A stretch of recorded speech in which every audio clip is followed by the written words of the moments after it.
bagi yang muslim ya, teman-teman yang muslim kan minggu depan pasti sudah ini ya, sudah paham ya, sekitar tanggal 11 10 itu kita sudah masuk bulan Ramadan kan. Jadi makanya ya nggak ada salahnya kita mempersiapkan diri dari sekarang, sehingga nanti kita sudah masuk bulan Ramadan kita bisa lebih menjalankan ibadah puasa Ramadan yang baik ya. Dan salah satunya adalah mungkin kalau teman-teman yang suka membaca bisa juga mulai membaca novel-novel yang bertemakan dari Islam ya.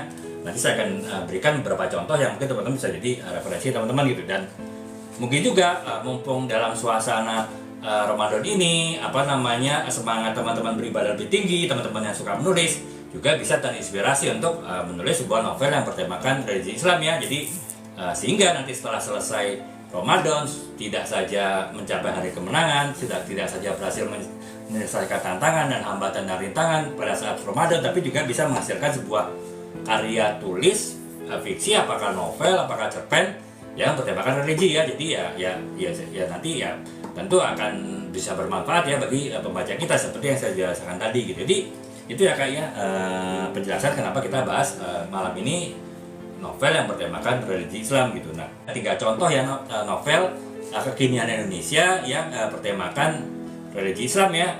Yang pertama adalah Ayat-Ayat Cinta dari Habibur Rahman El-Zarazi ya. Jadi itu berceritakan mengenai bagaimana pencarian seorang pria ya, seorang mahasiswa di Universitas di Mesir, mahasiswa Indonesia, bagaimana dia mencari pencarian hidup dia, menjalani perjalanan cinta dia, mencari menghadapi rintangan terkait dengan studi dia, dengan kisah cinta dia dalam konteks keislaman dan segala hal terkait juga dengan apa yang dia hadapi ketika bersekolah di Mesir. Jadi itu ya kurang lebih kan, walaupun ini mungkin masuk dalam tema percintaannya, romannya nanti, tapi sebetulnya juga masuk ke dalam tema religi Islam.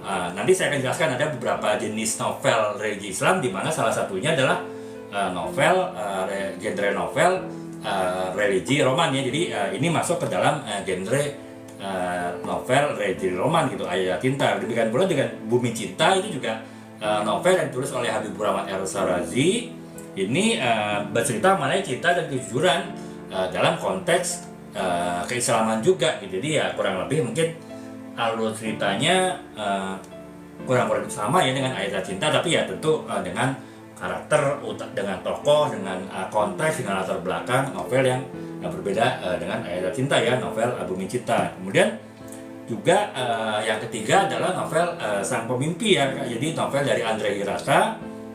Walaupun ini bukan novel yang sebetulnya genrenya bukan religi Islami, tapi juga tetap terkait juga ya dengan ada unsur-unsur yang bisa memasukkan novel Sang Pemimpi tadi itu ke dalam sebuah novel religi Islam ya, di mana di sini bercerita mengenai persahabatan dan juga kejujuran ya, yang di dalam konteks keislaman. Jadi itu ya buku baik itu Ayat Cinta, kemudian Bumi Cinta dari Habibur Rahman El-Zarazi, ataupun juga novel Sang Pemimpi dari Andre Hirata, itu juga inilah novel yang juga ada nuansa religi Islam di sana ya. Jadi bisa juga menjadi rekomendasi kakak ya ketika mungkin ya dalam menghadapi Ramadan mulai minggu depan sudah mulai membaca, mempersiapkan mental dengan antara lain membaca novel-novel yang bertemakan Islami gitu. Jadi